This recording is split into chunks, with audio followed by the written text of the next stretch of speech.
আবার একটা ঘরের টেস্ট সিরিজ আর আবার একটা হোয়াইট ওয়াশ, আর এটা তো এখন নর্মাল হয়ে গেছে আমাদের জন্য, মানে নর্মাল ব্যাপার। যারা চমকাচ্ছ যে দাদা দেখো 25 বছর পর সাউথ আফ্রিকা আমাদের ঘরে এসে হোয়াইট ওয়াশ করে দিয়ে চলে গেল আমাদেরকে, তারপরে এর আগের বারে নিউজিল্যান্ড হোয়াইট ওয়াশ করে দিয়ে চলে গেল, আমরা সব থেকে বড় মার্জিনে হারলাম টেস্টে 408 রানে, তুমি এত নর্মাল আছো কী করে? আর নর্মাল থাকবো না তো কী করবো বলো ভাই?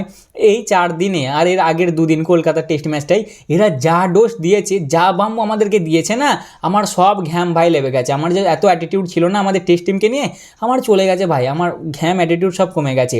তার উপর কালকে সন্ধ্যেবেলায় আবার সাউথ আফ্রিকার কোচ যা ডোজ দিয়েছে, ও তো আবার আর এক ডোজ। সবাই প্রথমে চমকাচ্ছিল জানো তো, মানে প্রথম ইনিংয়ে ওরা অত রানের লিড নেওয়ার পরেও সবাই এটাই অবাক হচ্ছিল যে কালকে ওরা অত সন্ধ্যে অবধি কেন ব্যাটিং করছে, এদের প্রায় 500+ লিড চলে যাচ্ছিল, তাও এরা ডিক্লেয়ার করছিল না কেন? ও বাবা, সাউথ আফ্রিকার কোচ আবার একটা নতুন শব্দ দিলে, গ্রোয়েল। ওর মানে হচ্ছে ভাই উনি চাইছিল যে ইন্ডিয়াওয়ালারা ওরা আর কি মানে হাতে পায়ে ধরার মতন করুক, দেখে যেন ওদেরকে মনে হয় ওদের উপর যেন করুণা হয়, দেখে যেন মনে হয় যে না এবার আর ওরা পারবে না, এবার আর ওরা থাকতে পারছে না, ওরা ছটফট করুক, মানে ওরা মানে খেপাখেপি করুক যে কেন এরা ডিক্লেয়ার করছে না। আর সেটাই আমরা করেছি, করে নিয়ে তো তা নয় ভাই, ওই জন্য আমি চমকাচ্ছি না কো। তোমাদেরকে আমি একটা প্রশ্ন জিজ্ঞেস করেছিলাম না প্রথম দিন নয়, এর আগের দিনের ভিডিওতে, যে ভাই টেস্ট সিরিজটা আমাদের ঘরে হচ্ছে তো নাকি ওদের ঘরে গেছি আমরা খেলতে? কালকে সাউথ আফ্রিকার কোচ ভাই সন্ধ্যেবেলায় বুঝিয়ে দিয়েছে যে দেখ ভাই, ঘর যাদেরই হোক জিতবো তো আমরাই, তোদের টিমের আর কোনো ভাও নেই। আমি সত্যি বুঝতে পারলাম আমাদের টিমের আর কোনো ভাও নেই, পিটিয়ে দিয়ে গেলে ভাই। হ্যাঁ, 25 বছর পর সাউথ আফ্রিকা এসে হারিয়ে দিল, যাকে আমরা বৌনা বৌনা করছিনু, বৌনা এমন আছোলা দিলে না পেঁচুনে, লে এবার বোঝ এবার বৌনা কী জিনিস কী করতে পারে। 27 বছর পর সাউথ আফ্রিকাকে একটা ICC ট্রফি জিতে দিল, আর 25 বছর পর ইন্ডিয়ার ঘরে এসে ইন্ডিয়াকে হারিয়ে দিয়ে চলে গেল, তাও আবার সব থেকে বড় মার্জিনে 408 রানে হারিয়ে দিল ভাই। একটা লোক বলেছিল, তোমাদের মনে আছে কিনা জানি না, আমার কিন্তু মনে আছে, আমি ভুলিনি, যে আমি এমন একটা টেস্টে টিম বানাতে চাই যারা 2 দিন ব্যাটিং পর্যন্ত করতে পারবে ভাই, মানে আর কি ইনিং ড্র করার জন্য, আর একদিনে 400 রানও মারতে পারবে। তা কয় গো ভাই সাহেব, এটা কী ধরনের 400 মারলো, কী ধরনের 400 মারলো? আচ্ছা 400 না হলে মারতে হবে না, 2 দিনে ব্যাটিংয়ে তো দাঁড়াতে পারবে। কদিন দাঁড়ালো চাচা, কদিন দাঁড়ালো গো? হ্যাঁ, এই 522 রানের লিডে 140 রানে প্যাক, 140 রানে প্যাক হয়ে যাচ্ছে। কালকে আর কি তোমার 2টো উইকেট পড়েছিল, আর আজকে 8টা পড়েছে, 8 জন দাঁড়াতে পারছে না সারাদিনে। হ্যাঁ, সারাদিনে 8 জন দাঁড়াতে পারছে না, তাহলে আর কী হবে? হয়ে গেছে ভাই, আমাদের টেস্টের স্বর্ণযুগ শেষ হয়ে গেছে, এবার তোমরা হোয়াইট বলের দিকেই ফোকাস করো।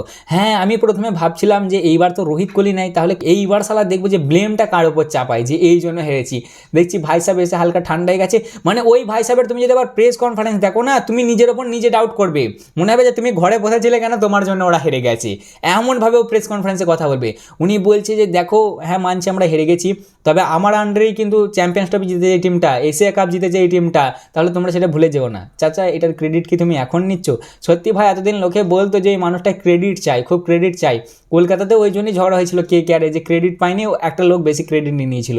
আজকে আমার সত্যি সেটাই মনে হচ্ছে ভাই, বুঝলে, মানে ক্রেডিটকে উনি এত ভালোবাসে, কেউ যদি একটু ট্রোল করবে সেটা ওনার সহ্য হয় না। এই যে হেরে গেছে 2টো টেস্ট ম্যাচ, এবার নানা রকম মানুষ কথা বলছে, তখনই উনি কি উদাহরণ দিচ্ছে যে আমি চ্যাম্পিয়ন্স ট্রফি জিতেছি, এশিয়া কাপ জিতেছি, মানে আমার আন্ডারে জিতেছে আর কি, তখনও তো আমি করছিলাম।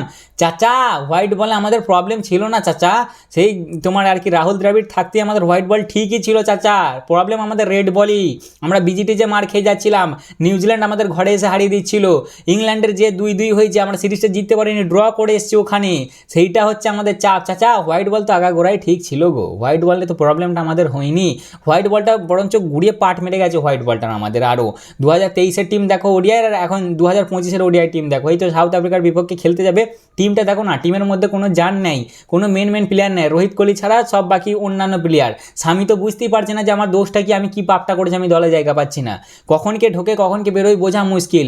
লাস্ট 14টা ম্যাচে, লাস্ট 14 মাসে আর কি আমাদের টেস্টে তোমার আর কি 3 নম্বর জায়গাটায় 7টা প্লেয়ার ব্যাটিং করেছে, 7টা, টিমে কারোর কোনো ঠিক নাই কে কোথায় ব্যাটিং করবে কে না করবে। শুধু এবার ওই লোকটার উপরেই দোষ চাপিয়ে দিলে হবে না, আমাদের বাকি ছেলেগুলোর দোষ আছে, ওদেরও তো দোষ নেই ভাই।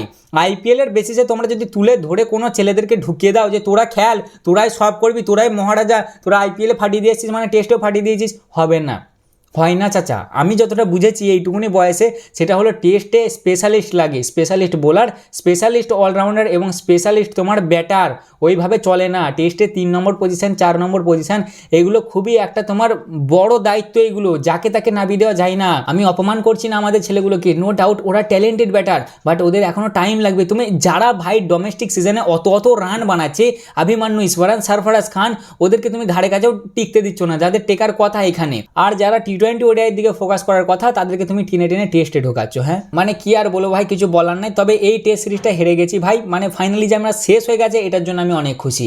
এবার তুমি বলবে খায়রুল্লাহ তোমার মাথা খারাপ হয়ে গেছে, তুমি আর কিছু কথা বলে না। সত্যি মাথা খারাপ হয়ে গেছে ভাই, মাথা খারাপই হয়ে গেছে। যখন এরকম বারবার ঘরে হেরে যেতে হয় না, তখন সত্যি মাথা খারাপই হয়ে যায়। যেখানে 2016 সাল থেকে 2019 সাল পর্যন্ত একটা হেরেছি ঘরে, তারপর 2020 সাল থেকে 2024 সাল পর্যন্ত 3টে হেরেছি, সেখানেই 2024-এর পর থেকে ভাই 5টা হারা হয়ে গেল। কি করে মাথা ঠিক থাকবে বলো না? তবে আমি একদিক থেকে খুশি আছি ভাই যে এই টেস্ট সিরিজটা ফাইনালি শেষ হয়ে গেল।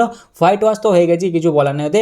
আবার এই জন্যই খুশি আমি, কারণ হচ্ছে ভাই গোটা 2026 সালে আর কোনো আমাদের টেস্ট ম্যাচ নাই আমাদের ঘরে, এইটাই হচ্ছে আমাদের মনে শান্তি। শুভমান দা তুমি খুব বেঁচে গেছো ভাই, বুঝলে। এবার কিছু গিল ফ্যান এতক্ষণে কমেন্টও করে ফেলেছে যে দাদা শুভমান গিল যদি থাকতো না তাহলে হয়তো ব্যাপারটা অন্য হতো, অন্য কিছু হতো না। গুরু শুভমান গিল উল্টে গাল খেত, তোমাদের কি মনে হয় এত রান চেস হয়ে যেত? ও কি এলিয়েন নাকি যে বানিয়ে দিত? আমি বলছি না ভাই যে একদমই গো হারা হারতুন, হয়তো আরেকটু ধারে কাছে যেতুন, বাট হারাটা আমাদের কপালে ছিল ভাই, যেটা ছিল সেটা মেনে নিতে হবে। এবার তোমরা বলবে হ্যাঁ দাদা তোমার শুভমান গিলের ওপর ভরসা নাই। ভরসা আছে ভাই, তোমরা খালি ওপরওয়ালার কাছে এটা প্রে করো যে ও ইনজার্ড হয়ে বেরিয়ে গিয়েছিল, নাহলে এখন যে গালমন্দটা হেড কোচের দিকে যাচ্ছে, মানুষ ট্রোল করছে, সম্পূর্ণটা চলে আসতো শুভমান গিলের দিকে, পুরো টার্গেটও হয়ে যেত। সবাই বলতো তোর জন্য হেরেছি, তুই কোচের কোনো পাওয়ার নাই, তোকে বেকার কেন ঢুকিয়েছে, তুই এ না ও না এ তেন হেন তেন করে ও গাল খেতেও বেঁচে গেছে। ও ভাই সাহেব আবার প্রথম টেস্টে কি বললে, আমি টস হেরে যাচ্ছি তো কি হয়েছে, আমি দেখবে না আমার মনে হচ্ছে তোমার WTC ফাইনালে যে আমি টসটা জিতবো। চাচা কি এটা তো দাদা গো, অতদূর আমরা পৌঁছতে পারবো? আমাদের আর 9টা টেস্ট ম্যাচ আছে, ঠিক আছে, মানে আর কি WTC ফাইনাল হওয়ার আগে আমাদের আর 9টা টেস্ট ম্যাচ আছে, তার মধ্যে অলমোস্ট 7টা আমাদেরকে জিততে হবে, তবে যে কোনো কথা হবে। আমরা বর্তমানে WTCর পয়েন্টস টেবিলে 5 নম্বরে দাঁড়িয়ে আছি দাদা। 9টা টেস্ট ম্যাচ আবার আংবাংয়ের সাথে নয়, সাউথ আফ্রিকা কেন? এরে ভাই তোরা তো এই হারালি, তোরা মাথা থেকে বেরো না। যাই হোক ভাই, 2টো আছে শ্রীলঙ্কার সাথে, 2টো আছে নিউজিল্যান্ডের সাথে, আর 5টা আছে অস্ট্রেলিয়ার সাথে। তাই দাদা তোমার যে ওই WTC ফাইনালের টস জেতার শখ, ওটা তো আমার মনে হচ্ছে না পূরণ হবে বলে। তবে এখানেই সাউথ আফ্রিকার তারিফ করতে হবে, যেটা তারিফ করার যোগ্য সেটা করতে হবে। জানি এবার কিছু সাবস্ক্রাইবার গরম হয়ে যাবে যে দাদা ওরা হারিয়ে দিয়েছে ওদের তারিফ করছো। আরে যারা ভালো খেলেছে তাদের তারিফ করতে হবে ভাই, ভালো। ওরা খারাপটা কি খেলেছে? ওদের হারমান আর মার্কো ইয়ানসেন দেখো না, দুজনা জান খারাপ করে দিলে, দুজনে। আমরা যে এত হাইপ দিই আমাদের জসপ্রীত বুমরা, মোহাম্মদ সিরাজ, কুলদীপ যাদব, রবিচন্দ্রন আশ্বিন তো ন্যায় থাকলে তো কেস অন্য হতো, রবীন্দ্র জাডেজা, ওয়াশিংটন সুন্দর, দেখো কি হলো। এত দামি দামি বোলার তো আমাদের কাছে, ওদের 2টো বোলারে জান খারাপ করে দিলে, সাইমন হারমার আর তোমার ওই মার্কো ইয়ানসেন, দুজনই এনাফ ভাই। ওই স্পিনারটাকে কেউ খেলতে পারছে না আমাদের। হারমারের মধ্যে কি আছে ওপরবেলায় জানে, হ্যারিকেন এমন পেছনে আসলে আমাদের আগুন লাগিয়ে দিলে ভাই, ওকে আর কেউ খেলতেই পারলে না, পুরো প্যাক করে ছেড়ে দিলে ভাই। ওই জন্যই তারিফ ওদের করতে হবে, যথেষ্ট ভালো খেলেছে, ক্যাপ্টেন্সিও টপ ক্লাস হয়েছে। বাবুমা দেখো, বওনা বলছিল ওকে, বওনা বলো না বাবা, ও ডন বাবুমা, জন বানেগা ডন ভাই, বুঝলে তা।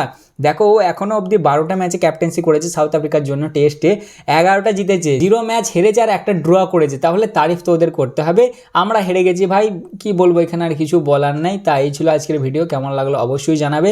মুড খারাপ হয়ে গেল ভাই, মানে অতটাও হয়নি, আমি জানতাম আগে থেকে, এক্সপেক্টেড ছিল, যেভাবে ওরা প্রথম থেকে শুরু করেছিল আশা করাই যাচ্ছিল এটা হবে। তোমাদের এই টেস্ট সিরিজটা নিয়ে কি মতামত, আর কার এইটার পেছনে সব থেকে বেশি দোষ সেটাও কমেন্টে অবশ্যই জানাবে। রোকো তো নাই, জানি রোকোকে তো দোষ দিতে পারবে না, গিলও নাই, তাহলে মেন দোষটা কার সেটা অবশ্যই কমেন্টে জানাবে। তো আজকের জন্য এতটাই, দেখা হচ্ছে আবার পরের ভিডিওতে। চলো ততক্ষণের জন্য টাটা।